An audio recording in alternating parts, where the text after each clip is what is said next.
Oh, we're back at Bunnings.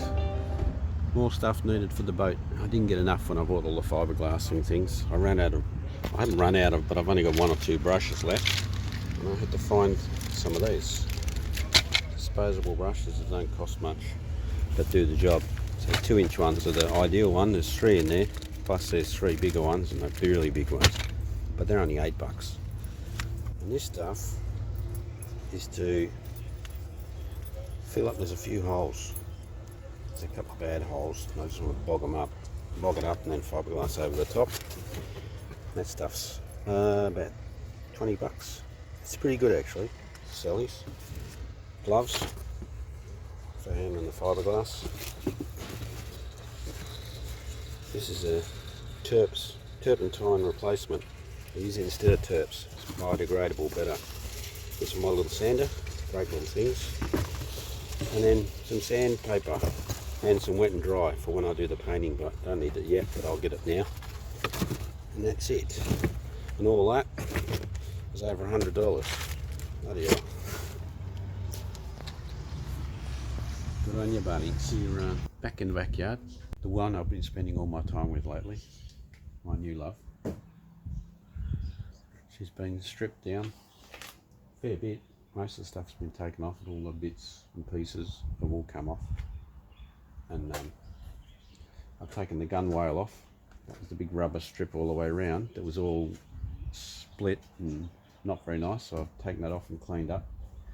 So, and now what I've done is, yesterday I did a bit of fibreglassing. This is my first time ever fibreglassing, and this is, you can see you've got crap everywhere. This is it, have a look. My first go at fibreglassing.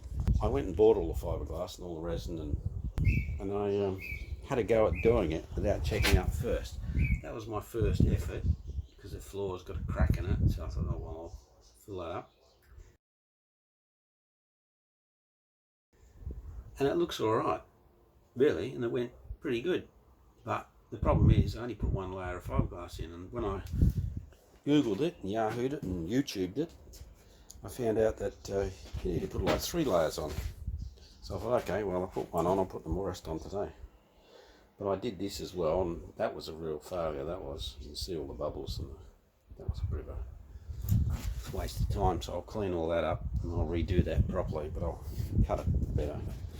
This one was all collapsed and broken, the timber, so I used wood glue, put a jack underneath it, jacked it up, put all new screws. The screws I put in it, because it had crap screws in it, the screws I put in are all stainless steel.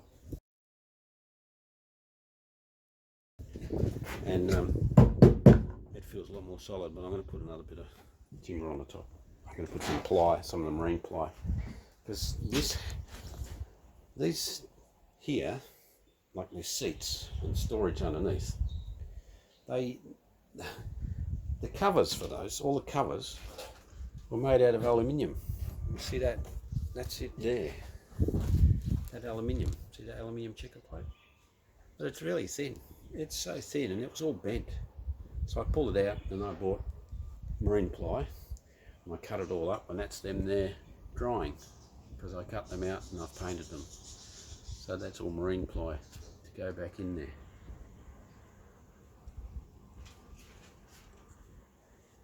My rough and ready job, but they're all painted and just drying out now in the sun. It's pretty hot today. It's about 32 I think now, going up to 34 or 35, and it's supposed to be 38 for the next 5 or 6 days, which it's going to be pretty damn hot. I went to Bunnings today, bought some more stuff, bought some gloves, and sander, and sandpaper, some more these special brushes. You use these little brushes. These little things here, these ones here, I bought these in the fiberglassing shop, and they're only $1.50 or something.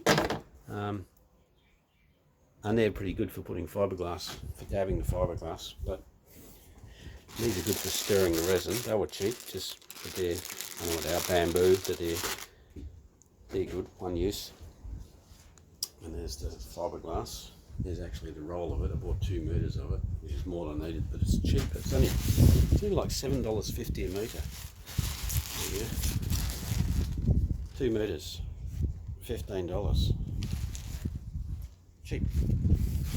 So, and I think this was about, the catalyst was about $15, and also the resin was about $15 or $18, and that's a kilo. So this stuff you mix, you measure this out, and then you use 2% of this, send it off, stir it up, and it'll start to go off. And then what you do is you paint the surface with the resin, and then you put the glass over the top, and then you roll it and get all the bubbles out. And that's what you use to roll it with, get the bubbles out. I use this one, I cleaned it with acetone, because you've got to use acetone to clean it.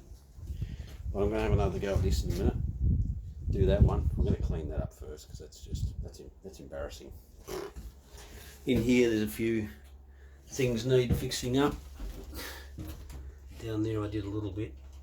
I'm going to glass that up more. See, there's a crack there. That crack, I'm going to glass that up with at least 3 layers laminated, so it'll be nice and strong.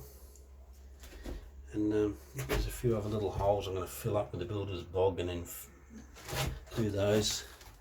This one of course needs all fiberglassing, and this one round here, that needs doing as well. Got to fiberglass that. There's not much else. It's reasonably, yeah, it's alright really. It's not too bad. So I'm going to look a lot better when I've finished, hopefully. I'm hoping to get it finished in the next 2 weeks, because it's only 2 weeks to Christmas. Got to get rid of that motor, get that off, and get that little one in there in my garage, in the shed. I'll put that one on. This one's a 65 horsepower. It's an old 1973 model, I think. It's fairly clean. It doesn't look that old inside, you know, like it looks like it's been well looked after, but it's got a major bushing. It's loose inside, there's a bush amount, but I don't like the idea of having no telltale. The telltale is the water that comes out the back that shows you that the water pump's working, that shows it's not cooking the motor.